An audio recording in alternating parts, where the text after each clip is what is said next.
정부의 민간택지 분양가 상한제 도입 계획 발표 이후 처음으로 문을 연 견본주택. 3.3제곱미터당 분양가가 인근 지역에 비해 낮은 편인데도 분위기가 예전 같지 않습니다. 분양가가 많이 낮아질 거기 때문에 무주택자 입장에서는 저희도 그렇고 주변에서도 그렇고 청약통장을 좀 아껴서. 실제로 분양가 상한제 추진을 공론화한 지난달 기준 아파트 청약자는 지난해에 비해 8% 가까이 줄었습니다. 정부가 기대하는 분양가는 시세 대비 70에서 80%. 분양가는 보통 시세보다 낮은데 이런 분양가가 더 낮아지면 이른바 반값 아파트가 될 수 있습니다. 서울 강남 4구를 비롯해 마포, 용산, 성동구, 경기도에선 과천과 성남 분당, 광명시 등 투기과열지구가 후보지인데 장기간 무주택으로 살았던 실소유자들에겐 종전보다 적은 비용으로 내 집을 마련할 수 있는 기회가 찾아온 겁니다. 분양가가 낮아질 거란 기대감에 내 집 마련을 위한 절호의 기회라는 반응이 있는 반면 재건축 사업의 사업성이 떨어져 공급이 줄 거라는 시각도 있습니다. 재건축 추진 조합들은 울상입니다. 일반 분양가가 낮아진 만큼 조합원 분양가는 높아지기 때문입니다. 당장 많게는 수억 원을 더 내야 하는 것으로 파악됐습니다.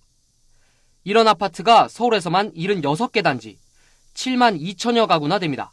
이미 지난해 1월 1일부터 재건축 초과이익 환수제가 적용되고 있고요. 여기에 분양가격마저 통제하게 되면 사업을 포기하거나 연기할 수 있습니다. 경기 위축을 우려한 정부 일각의 반대도 있는 상황. 분양가 상한제 적용 지역과 시기는 국토교통부 산하 주거정책심의위원회가 최종 결정하는데 그 이전에 정부 여당의 세부 조율을 거칠 것으로 보입니다. 연합뉴스TV 나경렬입니다.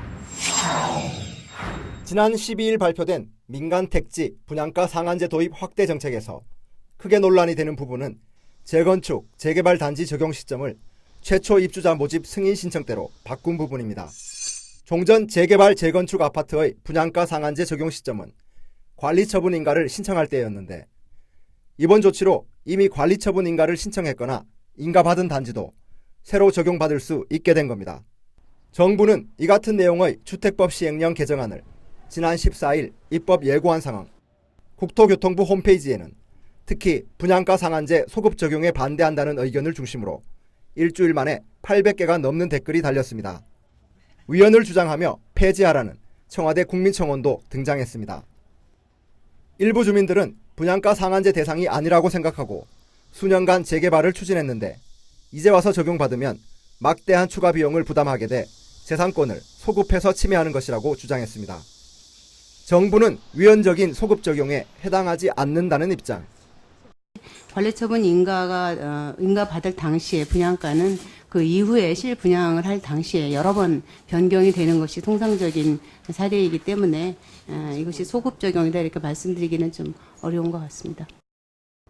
전문가들은 위헌 위법 소지가 있다는 의견과 적법하다는 의견이 나뉩니다. 기존의 어떤 법률이나 구청의 관리처분 계획 인가에 대한 승인을 뒤집고 처음부터 다시 해야 된다는 점에서 실내이익에 대한 침해가 이루어지고 저분들의 어떤 재산권에 대한 상당한 불이익이 따른다. 투기적 현상이 현실적으로 발생하고 있거나 투기적 현상이 과도하게 예견된다면 조금 더 중한 규제를 도입하는 것은 가능하다고 생각합니다. 만약 분양가 상한제 확대 조치가 예정대로 시행된다면 새로 적용받게 되는 단지들은 소송도 불사하겠다는 입장이어서 결국 법원이나 헌법재판소에서 적법성이 판가름 날 것으로 전망됩니다. 연합뉴스TV 나확진입니다. 민주당과 정부는 시장 상황 등을 고려해 오는 10월 분양가 상한제 적용 시기와 지역을 결정하겠다고 밝혔습니다. 분양가 심사와 관리 제도를 피해 나가는 후분양 방식 등으로 일부 과열을 부추기는 사업장과 사례가 있어 이를 관리하고 확산을 차단하겠다는 정부의 강한 의지가. 정의당과 평화당 등 범여권도 충분하진 않지만 실질적 효과를 기대한다며 힘을 보탰습니다. 그러나 야권의 비판은 거셉니다. 정부 발표 이후 오히려 신축 아파트를 중심으로 집값이 급등하고 있는 만큼 결국 다시 실패로 돌아갈 것으로 전망하고 있습니다.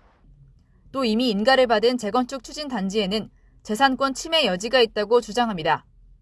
관리처분 계획 인가를 이미 받아서 분양 예정이 다 되어 있는 그런 대지와 건물의 재산권에 대한 신뢰를 그냥 송두리째 무너뜨려버리는 그런 정책 폭탄입니다. 정부의 시행령 개정에 대비해 분양가 상한제 적용 지역 남발을 막기 위한 법안도 추진되고 있습니다. 주거기본법 개정을 통해서 주거정책심의위원회가 투명하고 공정하게 운영하도록, 또 장관 마음대로 임의적으로 분양가 상한제를 적용하거나 기준을 변경하는 일이 없도록. 여권 내 일부에서도 부정적 기류가 감지되고 있습니다. 민주당의 한 수도권 의원은 성실한 1주택자들도 투기로 보는 등 섣부르게 정책이 나온 것 아니냐 하는 우려가 있다고 전했습니다. 이런 가운데 기획재정부는 적용 전 별도의 판단이 필요하다고 밝히는 등 국토교통부와는 미묘한 입장차를 드러냈습니다.